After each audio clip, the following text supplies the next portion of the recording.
Share this article. Tweet Kevin Duke September 15, 2017. Photos by Evans Brassfield. Video by James Martinek. Year after year, we gush about litter plus-sized street fighters that offer ultra-sport performance with agreeable street ergonomics.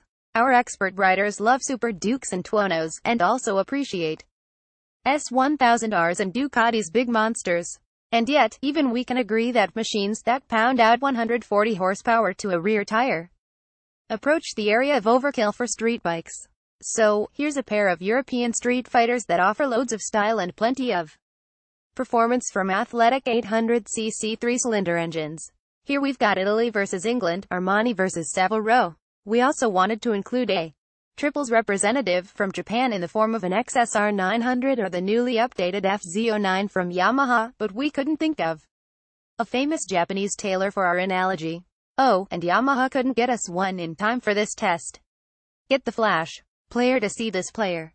Street Fighter etymology, basically shorthand for a sport bike with upright ergonomics and mostly shorn of bodywork. Street Fighters deliver all the performance that's needed when not on a racetrack, along with a rational riding position suitable for everything from commuting to sporty touring. This pair of triples can do it all as long as you won't miss pulling 80 miles per hour wheelies like is possible on a Tuono or Super Duke.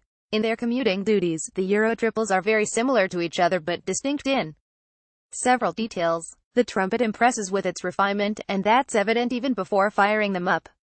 Front and center is state-of-the-art color TFT instrumentation that is configurable in several ways, easy to read, and intuitively navigable thanks to a multifunction joystick button on the left handlebar. Even old-school analog aficionados will admit the future of instruments is bright and in color after spending a bit of time behind the vivid 5-inch screen.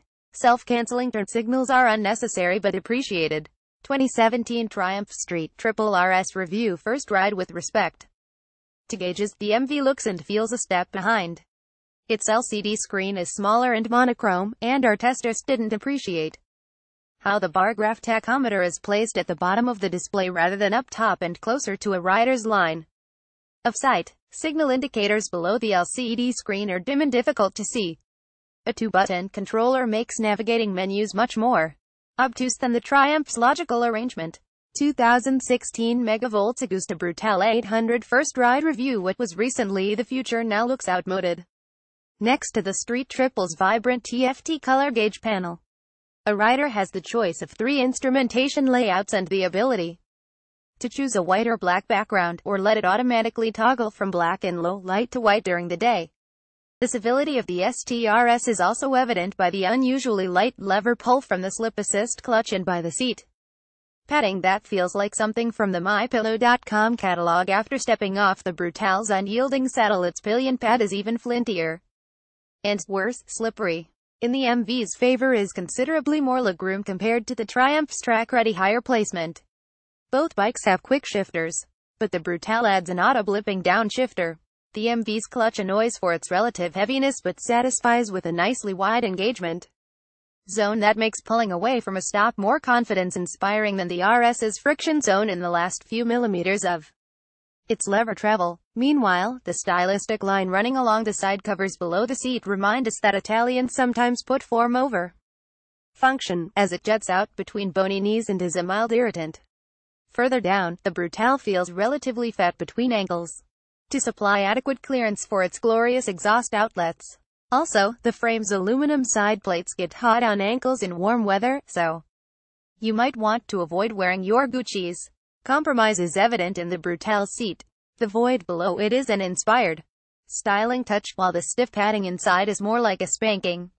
After a 100-mile stint on the freeway, our new associate editor Ryan Adams said the seat made him want to cry. Riding around town, the pair of 3-cylinder motors feel quite similar, with broad power bands that make both feel lively and eager. The difference is mostly felt in terms of refinement. MV Agusta has made huge strides in taming the erratic responses from its ride-by-wire throttles, but the Triumph's smooth and predictable throttle reactions shine a brighter light on the jumpier throttle in the Brutale. The MV's responses are fine when riding on smooth roads, but their abrupt reactions become an annoyance on bumpy surfaces where an unintended millimeter or two of throttle input results in edgy responses, even when switched from sport mode to normal. It's especially irritating on a bumpy freeway where maintaining a steady cruise becomes challenging. Combined with a light throttle spring, the throttle feels overly digital compared to the Street Triple's smooth and predictable analog feeling responses. If nitpicking on the Triumph, I'd prefer a little less compression braking when its throttle is closed. Every Street Fighter shootout deserves a wheelie or two.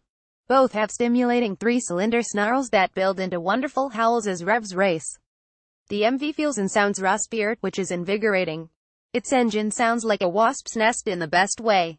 Adams opines, the Triumph stands out for its wonderful intake honk that builds to a wailing crescendo as it soars to its 12,500 revolutions per minute rev limit. It sounds great at high RPM, says Adams.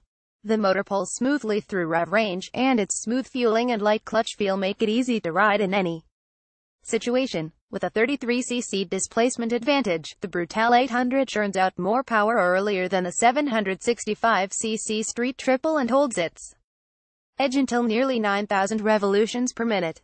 However, the revier Triumph comes into its own when the tacks are spun up, as the MV's curve flattens and its rev limiter cuts in at 11,000 revolutions per minute while the trumpet lunges for its 12,500 revolutions per minute redline. The Brutale's output is 7 horsepower leaner than the previous version, blame Euro 4 regs.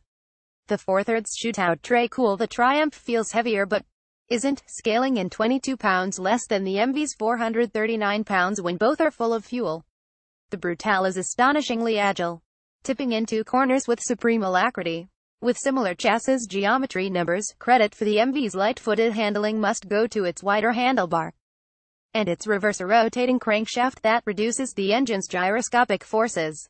I felt the most comfortable on the Brutale during short cruises around town with no traffic to contend with and on faster twisty roads during our shoot. Adams notes, the Brutale stout chassis begins at the red steel tube trellis arrangement bolting onto cast aluminum side plates. A single-sided swing arm makes it even more special. The RS trades some nimbleness for the security of a more planted feeling that rewards during long and deep lean angles. While it might be half a step behind on a really tight canyon road, it excels at higher speeds, feeling more confidence-inspiring with better adherence to a chosen line while leaned over. Aiding confidence on the Street Triple is its superior suspension. The RS version tested here uses Showa's excellent BPF fork and a swanky Öhlins shock, both three-way adjustable, which add up to a flawless set of dampers. They're firm enough for taut control when hammered on, but also nicely compliant to iron out rough edges of road surfaces. The Street Triple is a confidence-inspiring backroad artist. Its snaky exhaust headers look much cooler than the flat black exhaust canister they are routed to. Red pinstriping on the wheels adds an appreciated splash of color. The Brutale's fully adjustable Sachs-Marzocchi combo doesn't quite measure up. The fork's rebound damping circuit didn't offer much of a difference in its adjustment range and seemed a bit light even when fully closed. Meanwhile, the Sachs damper out back places its compression damping screw behind a frame rail, necessitating a right-angle screwdriver to get it turned. It's a similar story in terms of brakes. The Triumph uses a set of Brembo M50s up front, and they again prove to be the best calipers in the business, offering fine levels of control despite the ferocity of speed retardation when squeezed with authority. The Brembos on the Brutale are also excellent, with strong power and smooth modulation, but the narrow edge goes to the Street Triple's brake combo. ABS is standard on both and can be switched off if desired. On the left is what we strongly believe to be the best brake caliper on the market, Brembo's stellar M50 monoblock here fitted to the Triumph. On the right is a Brembo pincher nearly as good as the M50, here on the MV with a classy swoosh cast into the fork leg that flows into the radial caliper mount. So, dynamically, this pair of triples is a good match with the RS, earning advantages in its componentry and refinement. The Brutale pegs back some points for its preternatural agility and its more exhilarating riding experience. The MV earns its greatest kudos when it's time to park down at the Burger Barn. Style-wise, its attention to detail is superb, making MV's motorcycle art model more than just the empty words from a PR flack. It boasts alluring elements no matter where you look, whether it's the steel trellis aluminum hybrid frame, the magical open space below the seat, the single-sided swing arm, or the triple exit exhaust. Even a simple item like a side stand is hewn to be artful on MV Augustas.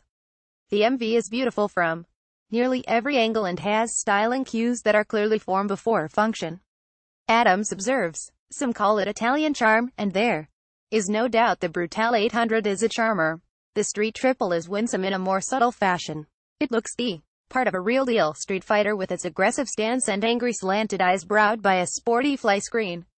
But its exhaust looks like an awkward goiter next to the Brutale's splendid pipe organ, and its overall package simply doesn't dazzle eyes like its Italian rival. Italian charm or English civility.